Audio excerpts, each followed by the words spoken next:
Hello मेरे lions का हलवा, मैं हूं यस मनीसर पटना खेमनी चक से। और आज मेरे बच्चों बात करेंगे कि अगर आप क्लास 12 का शुरुआत करने जा रहे हैं तो वो कौन कौन सा चीज ध्यान रखने की जरूरी और कैसे शुरुआत करें ताकि एग्जाम की अंतिम में प्लस 95% लाएं। क्योंकि बच्चों देखिए, मैं इसमें यह ज्ञान नहीं देने वाला हूं कि नंबर का कोई वैल्यू नहीं होता है। देखिए, अगर आपको सिंपल सी बात बिजनेस करना है, ठीक है, नंबर की वैल्यू बहुत ज्यादा नहीं है, लेकिन अगर आपको नौकरी लेना है, जो कि जनरली बच्चे यही करते हैं, तब तो आपके मार्क्स की वैल्यू है ही। और मार्क्स की वैल्यू तभी है जब मेरे बच्चों आपको नौकरी करनी है, और उसके लिए तो आपको पढ़ना पड़ेगा। तो आज के इस वीडियो में यही कहूंगा, लेकिन हाँ एक चीज है कि ऐसा नहीं कि आप उस थिंकिंग से यहां क्लास करने आइए। अभी इस वीडियो को देखिए कि जैसे इंसान के पास होता है ना कि स्वर्ग भी जाना है और मरना भी नहीं है ना, जीते जी तो आप स्वर्ग जा नहीं सकते हैं। वही वाली बात हो गई कि अगर जो मैं चीज बता रहा हूं उसमें आपको प्लस 95% का इच्छा भी हो और जो बता रहा हूं उसको फॉलो भी नहीं करना है, तो कैसे आएगा? मतलब आपको फॉलो करना पड़ेगा। ओके, अच्छा, प्ले स्टोर से हम लोग का नया वाला एमिंग हाई ऐप इंस्टॉल कर लीजिएगा। उसमें कई सारा पीडीएफ मिलता है। ये हम लोग का व्हाट्सएप नंबर है, सेव करके इस पे मैसेज कर दीजिएगा आप लोग। और ये टेलीग्राम चैनल, इस पे ज्वाइन हो जाइएगा टॉपर फिजिक्स के नाम से। चलिए देखिए, सबसे पहली बात मेरे बच्चों कि 12th स्टार्ट जब भी मैं बच्चों से करवाता हूं और सबको सलाह भी देता हूं कि आप ब्रीच कोर्स जरूर स्टार्ट करो, जरूर पढ़िए। ब्रीच कोर्स क्या होता है ना कि कई सारे स्टूडेंट्स का ना 11th कमजोर होता है और वो 12th में जब डायरेक्टली पहला चैप्टर पढ़ने लगते हैं और पहला चैप्टर के तीसरे क्लास में ही आपको वेक्टर वगैरह का यूज आता है, ठीक है, डिफरेंशिएशन का कई बार यूज आता है, इंटीग्रेशन का यूज आता है। तो बच्चों को यह सब चीज नहीं पता होता है। थोड़ा बहुत आगे जाके एसएचएम, इसी चैप्टर में एसएचएम का यूज आएगा। तो आप कहीं भी पढ़ रहे हो, इवन मुझसे भी पढ़ रहे हो, तो आप पहले ब्रीच कोर्स जरूर पढ़िएगा। ब्रीच कोर्स पढ़ने से ना आपको फायदा ये हो जाएगा कि 11th का जो भी छोटा छोटा चीज है वो, क्योंकि देखिए समझिए आप मेरी बात को, सिंपल सी बात, आप 12th स्टार्ट करोगे, ठीक, आपको कॉन्फिडेंस नहीं आएगा किसी भी सब्जेक्ट में। फिजिक्स में अगर कॉन्फिडेंस नहीं आएगा शुरू में, तो आप बाद में किसी सब्जेक्ट में अगर शुरू में कॉन्फिडेंस नहीं आता है तो बाद में बच्चा उसको नहीं पढ़ता, छोड़ ही देता है। 11th में ये गलती कई बार बच्चे की होंगे। देखिएगा, कोई सब्जेक्ट में टीचर से कॉन्फिडेंस नहीं आया, कोई चैप्टर में कॉन्फिडेंस नहीं आया, तो उसको छोड़ ही देता है लोग। तो ये गलती 12th में ना हो, इसलिए आपको ब्रीच कोर्स कर लेना चाहिए। ब्रीच कोर्स में कम से कम डिफरेंशिएशन, इंटीग्रेशन, वेक्टर, इतना तो आपको पढ़ ही लेना चाहिए, ठीक है। हम भी इसी YouTube चैनल पे आप लोगों के लिए लाइव स्टार्ट कर रहे हैं मेरे बच्चों, कुछ ही दिनों में मैं बता दूंगा, ठीक है। 12 फरवरी से पूरा ब्रीच कोर्स, नीचे प्लेलिस्ट का लिंक भी दे दूंगा डिस्क्रिप्शन में, आप चेक कर लीजिएगा उसको, जिसमें पूरा ब्रीच कोर्स पढ़ाऊंगा, फिर चैप्टर 1 पर चैप्टर 2 सब कुछ पढ़ाऊंगा लाइव अच्छे से आके, सब कुछ, और सारी चीजें भी दूंगा। और उसका जो नोट्स वगैरह या जो भी चीज है ना, वो एमिंग हाई ऐप पे मिलेगा। होमवर्क वगैरह, टेस्ट वगैरह सब कुछ एमिंग हाई ऐप पे मिलेगा। या आप कहीं भी पढ़ते हैं तो पहले ब्रीच कोर्स पढ़ लीजिएगा, ओके, कॉन्फिडेंस के लिए मेरे बच्चों। दूसरा, सिलेबस का नॉलेज। सर ये क्या बोल रहे हो, बहुत जरूरी है, क्योंकि इधर कोरोना के बाद जो सिलेबस में उलट फेर हुआ है वो मत कहा जाए। क्योंकि देखिए, एनसीईआरटी जितने ही बुक्स अब इंटरनेट पे अवेलेबल है, ठीक है, सब सीबीएसई के अकॉर्डिंग है। और सीबीएसई में आप लोगों को पता है कि 15th चैप्टर, जो 15वां चैप्टर फिजिक्स में, वो हटा दिया, नहीं पढ़ना है। इसके अलावा चैप्टर 1, चैप्टर 2 का कुछ पार्ट हटा दिया, चैप्टर 3 का पार्ट हटा दिया, चैप्टर 4 का पार्ट हटा दिया है, और एनसीईआरटी को उसी के अकॉर्डिंग मॉडिफाई कर दिया। लेकिन अगर आप स्टेट बोर्ड से, जैसे बिहार बोर्ड से हैं, तो आपको तो पूरा पढ़ना है। 15वां चैप्टर से भी आपसे क्वेश्चन पूछेगा। जो रिड्यूस सिलेबस है, जो सीबीएसई से जो सिलेबस हटाया, वो भी पढ़ना बिहार बोर्ड में पूरा। तो आपके पास पूरा सिलेबस का ना नॉलेज होना चाहिए, ठीक है। मैं इस पे भी वीडियो लाऊंगा, आप चैनल को सब्सक्राइब करके नोटिफिकेशन ऑन कर लीजिएगा।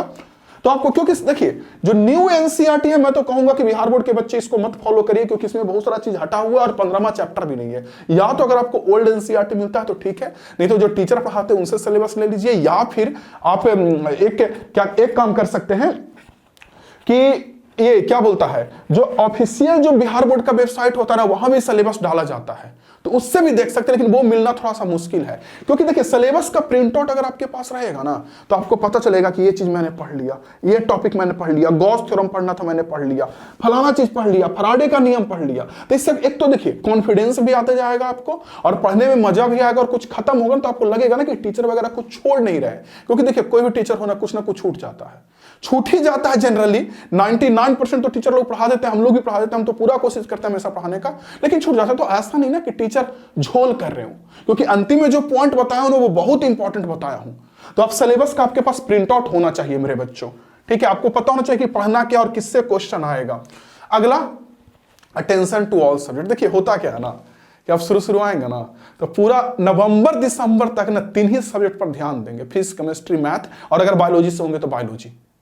और ये हिंदी इंग्लिश तो ना दरकिनार कर देंगे। और शुरू में ही मैंने कहा था कि मार्क्स का वैल्यू है अगर आपको नौकरी करना है तो अगर मार्क्स की वैल्यू तो आपको हिंदी इंग्लिश तो पढ़ना ही पड़ेगा ना मेरे भाई। समझ रहे हैं, हिंदी इंग्लिश से तो क्वेश्चन आता है ना, ये इससे भी तो क्वेश्चन आएगा।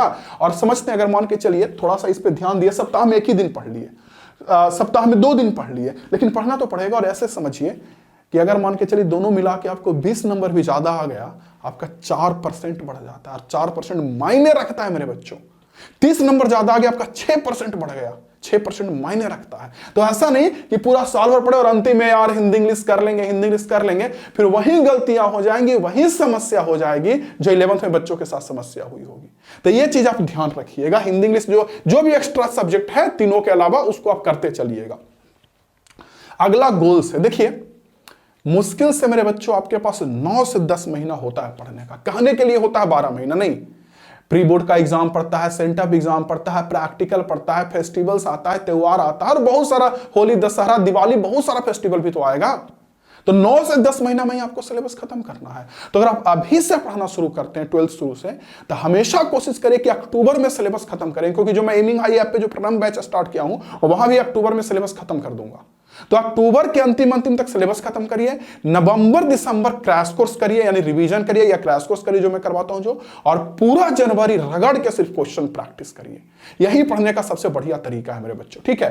तो आप सिलेबस को ना गोल कर लीजिए कि हमको अक्टूबर तक हर हाल में खत्म करना है। ऐसा नहीं कि दिसंबर में खत्म करिएगा कब, तो रिवीजन करिएगा कब। और ये हर साल बच्चे पछताते हैं, मेरा तजुर्बा है, हर साल बच्चे पछताते हैं कि सर मेरा सिलेबस नहीं खत्म हुआ, मेरा सिलेबस नहीं खत्म हुआ, क्या करें सर, रिवीजन कब करें, पता नहीं चल रहा है कि क्या पढ़े नहीं पढ़े। तो आप 3-4 महीना पहले खत्म करेंगे, तब तो आपको पता चलेगा ना, है ना, समझ रहे मेरी बात को। तब तो आपको पता चलेगा, रिवीजन करेंगे तो हाँ ये पढ़े नहीं पढ़े। देखिए 5वां है मेरे बच्चों खुद का नोट्स। मैं कहूंगा ना कि नोट्स तो हर एक टीचर देते हैं, जो भी PDF के रूप में, लेकिन क्लास में नोट्स खुद बनाया करिए। उस समय नहीं बनता तो वीडियो से बना के बनाया करिए, लेकिन क्लास अपना नोट्स ना खुद का लिखा होना चाहिए। जब आप एक एक चीज लिखते हैं ना कॉपी में, तो समझिए कि वो सारा का सारा चीज आपके दिमाग में प्रिंट आउट होता है और वो भूलता नहीं है बच्चा, वो लंबे समय तक याद रहता है। तो आपका नोट्स तो खुद का होना ही चाहिए। ये चीज हम एकदम गांठ बांध लीजिए कि सर कुछ हो, हम PDF को मोबाइल में सेव करके नहीं रखेंगे और PDF को प्रिंट आउट नहीं करवाएंगे। हम तो शुरू से ही सीरियस रहेंगे और शुरू से नोट्स खुद बनाएंगे। तो ये चीज करना है। अगला मेरे बच्चों 6ठा नंबर देखिए, रेगुलर रिवीजन बहुत जरूरी है। अगर आप रिवीजन नहीं करेंगे तो भूल जाएंगे। और रिवीजन नहीं ऐसा नहीं कि कॉपी निकाल ली और कॉपी निकाल करके ऐसे पढ़ रहे हैं, वो तो ठीक है, समय समय पे वो जरूरी है, लेकिन अगर आप चाहते हैं कि लंबे समय तक याद रहे तो उसके लिए प्रैक्टिस करना पड़ेगा। कॉपी पलट के पढ़ने से याद नहीं रहता। प्रैक्टिस कैसे कर सकते हैं? क्विज के जरिए, टेस्ट के जरिए, होमवर्क के क्वेश्चन के जरिए। और जो प्रारंभ बैच में एमिंग हाई ऐप पे लाया हूं उसमें तो सबके सब आपको मिल ही जाता है, तो वो आप एक बार देख लीजिएगा, ठीक है। तो आपको रेगुलर रिवीजन करना पड़ेगा।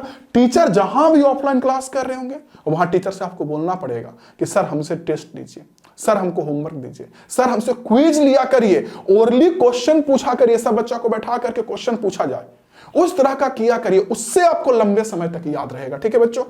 और सबसे लास्ट में प्रीवियस ईयर क्वेश्चन, अगर आप इसको इग्नोर करेंगे ना, आप बहुत बड़ा गलती करेंगे किसी भी एग्जाम में, याद रखिएगा। आपको मैं कहता हूं ना कि बोर्ड का जो सिलेबस होता है ना, वो टू द पॉइंट क्वेश्चन पूछा जाता है बोर्ड में।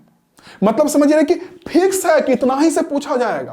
तो अगर आप पीछे के 7-8 साल 10 साल का प्रीवियस ईयर क्वेश्चन कर लीजिएगा ना, तो आपको बहुत कॉन्फिडेंस आ जाएगा। गजब, मतलब बहुत सारा क्वेश्चन उससे पूछा जाता है, उसी टाइप का पूछा जाता है, डाटा बदल बदल के पूछा जाता है, कई बार तो सेम टू सेम क्वेश्चन पूछ दिया जाता है।